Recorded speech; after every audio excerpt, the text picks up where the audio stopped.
Now, the biggest round of council elections in England and Northern Ireland since 2019 will happen in May. 40 million people will be able to choose new local leaders. The Liberal Democrats are launching their campaign later on today, and we're joined on the programme this morning by the party's leader, Sir Ed Davey.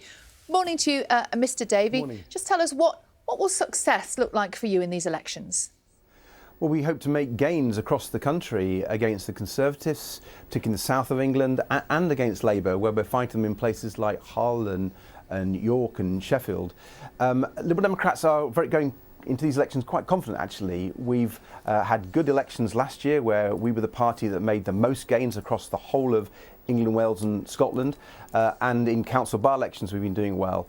And what we've been picking up from voters when we've been campaigning, and our local community champions have been campaigning on people's doorsteps, is the big issue of the health service. People unable to get GP appointments, waiting for hours for ambulances, worried about waiting times at A&E and for cancer treatment. And it's the health service which is dominating what voters are talking about.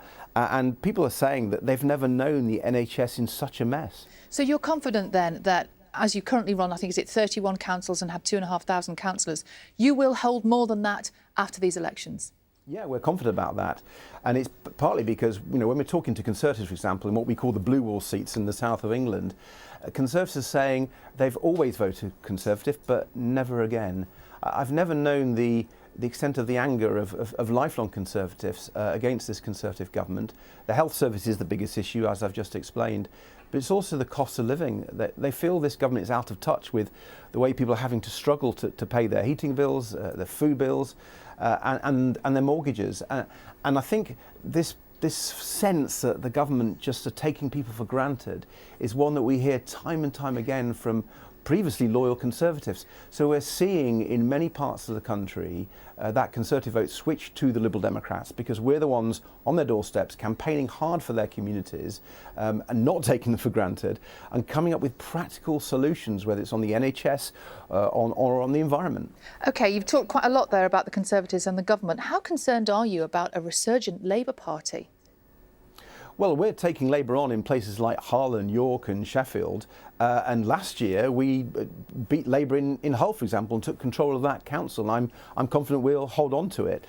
So you know, we're finding actually in other areas of the country where Liberal Democrats are the main challengers to the Conservatives, and that's actually in lots of these places that are up for election in May. Liberal Democrats are the main opposition to the Conservatives in many areas. Labour voters are actually recognising that, and because they're so keen to send a message to the Conservatives, that they're backing the Liberal Democrats as the best party to send that message to the Conservatives, whether it's on the health service or the cost of living. I can tell that you're keen to talk about the NHS this morning, so let's talk about the NHS for a moment, shall we? You're calling on the government to recruit 8,000 more GPs. How do you propose they do that? And how quickly do you imagine those GPs could be sitting in a surgery and ready to talk to a patient? Well, Liberal Democrats want everyone to have a legal right to be able to see their GP within a week, and if it's an emergency, within 24 hours. And to do that, we need more GPs. The government promised more GPs at the last election. Actually, the number of GPs have gone down. So we're saying recruit 8,000 new GPs over 4 years. It will take a little time. It can't be done straight away. And you need to train more. You need to retain more because doctors are leaving. And you need to have a programme to persuade GPs who've retired or left to come back. So we've got a programme that's very detailed. We've worked it through with representatives of GPs to make sure that we can, over the next 3-4 years, completely reform our health service to make sure people can get to see their GP when they need to. But you could say that that's what the recent tax cut was about, wasn't it? To try and get more GPs to come back. And if you're suggesting recruiting more GPs over the next 4 years, that would mean that they wouldn't be sitting in their chair in their surgery for about another 14 years. No, our plan would see those GPs in the surgeries by the end of the 4-year programme. You can do things very early, by the way. You can reduce the GP workload by bringing in better roles for community pharmacists, for nurse practitioners, for paramedics, so they can take some of the workload off GPs, so you can have immediate What sort of thing solution. would they do? What would a community pharmacist do? Well, for example, a lot of the repeat prescriptions which the GPs have to deal with now, all that bureaucracy that's forced to go through the GPs, if you change the rules and give extra training to community pharmacists, they can take that. That would free up GP time. There's some very simple solutions which I'm really surprised the government haven't taken, and it's almost as if they haven't focused on this issue, that they're focusing on lots of other issues, when actually people out there who are having so many problems with their local health service, they want the government to focus on the NHS, and that's why Liberal Democrats are doing just that, coming up with really practical solutions.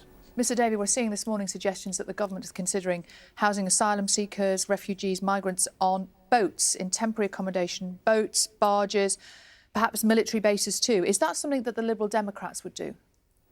Well, first of all, we've heard this sort of announcement from the government 3 or 4 times before. We'll look at any proposals they've got, but excuse me for being a little cynical, that they've got this proposal just before a local election. They're grabbing the headlines, but they're not dealing with the actual problem. And the problem is very clear. You need to make sure that these refugee applications, these asylum applications, are processed really, really quickly. And then if they pass that test, these people can go and work and contribute to society and actually play their part. And if they fail the test, then they should be deported. And it's that failure to do the basics right that have caused this problem.